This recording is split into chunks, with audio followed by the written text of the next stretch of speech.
Hello, I just want to give a short and very unprofessional but same time very honest review about these two cell phones, the P20 Pro and the P40 Pro. The P20 Pro has 3 cameras on the back and 1 camera on front. This one, 4 cameras on the back, 2 cameras on the front. This one, fingerprint reader down here. This one, fingerprint reader in the screen, which means it doesn't work when you have a screen protector on it. It doesn't sense your fingerprint, but it has a nice face recognition scanner, and that is the physical appearance. Both of them have USB Type-C connector, no headphone jack. Both of them have an infrared transmitter. That means you can use them for remote controlling your old television or your newer television. And let's have a look at the specs here.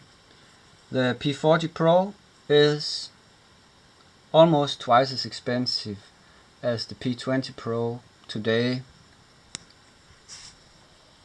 19th of December 2021.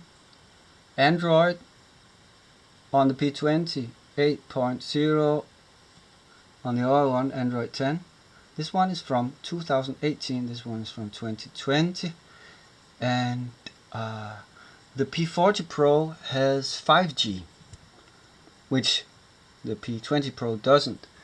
And what that means in reality is that you can have some insane data transfer speeds, totally useless and very unstable, and it also makes the 4G very unstable. So in general, at this moment in time, I don't recommend 5G connections. It's useless for normal people. And both of them, I know it says opposite here, both of them has dual SIM slot. And we see here the camera resolution on P20 is 40 megapixels, on the P40 is 50, and in reality, to me, there's no difference. What I noticed in the difference of the cameras are that the P20 Pro is better at focusing. The P40 doesn't know where to focus, focuses random places on what I point the camera on. So again, here the P20 Pro, I prefer the camera setup in that one. And when the P40 Pro is taking good pictures, then they're just as good as the P20 Pro. And now I see also the P20 Pro has a face recognition scanner. I never tried that. I always used the fingerprint scanner on the P20 Pro. And water resistance is more or less the same. No headphone jack, as I said in the P20 Pro, even though it says here. And the screen on the P40 Pro is a bit bigger, seems like on the spec sheet, but in reality, I don't know really. It's a bit more narrow. Whereas this one is more wide. I don't know. Yeah, and then you don't have this wide bezel around it on the P40 Pro. What is really annoying about the P40 Pro though is this curved screen. Here you can see it has a kind of curved screen. Let me just log on here so we can see it in reality, what it means to have a curved screen. If we take a picture here from my camera, here we go, then we can see that it's a nice screen quality, but it goes all the way to the edge and it's curved, which means that it gets cracked really easily if you don't take care, especially if you don't have a bumper case like I have this white one. Then I think I would have cracked my screen many times. Whereas over here it's completely different story. It's much harder to break this screen here. Much more thought through design. This might look more elegant, but in reality it's annoying that the image is curving at the edges. Okay, the memory, the RAM on the P40 8 gigabytes, on the P20 6 gigabytes, which is nice. I've never felt any difference. What I felt a difference in, and also the reason why I bought the P40 apart from the camera, was that it has twice the amount of memory as the P20, which is very useful if you're like me. You like to have a large amount of maps on your phone, or you like to have thousands of songs on it. It's really nice to have this extra memory. And then you can also put a micro SD card in the P40 Pro, which you cannot on the P20 Pro. Very nice. And the processor, yeah, it's bigger on the P40 Pro, faster than the P20 Pro. But what does it say? What does that mean in reality? You might ask yourself. And I can show you here on my phone. What does it mean in reality? If we try to restart the phones, both of them same time, then we'll get an impression of which one is faster than the other. This is an interesting experiment in finding out which one is faster. I touch them exactly same time, bim, like this.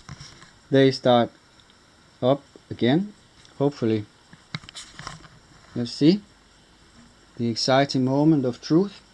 Oh, the P20 started up faster than the P40. Can you believe that? 2 years difference in development, and still this one starts up faster. What can you say? Disappointing or what? Yeah, I think so. You see, much faster the P20 Pro. But that's how it is. Cheating. Okay, we come to the battery. Since we've been cheated with the processor speed, maybe there's not that much difference in the battery. Anyway, P40 has 42, P20 has 1400. I've never been annoyed or astonished by any of them. The charging speed is much better on this one though, the P40 Pro. It's incredibly fast. There's this 60 watt charger included, I think it was, and it's just, you can literally see the percentage of the battery go up when you plug it in. But then again, how useful is it? Not for me, because I charge my phone overnight, so it doesn't really make much of a difference.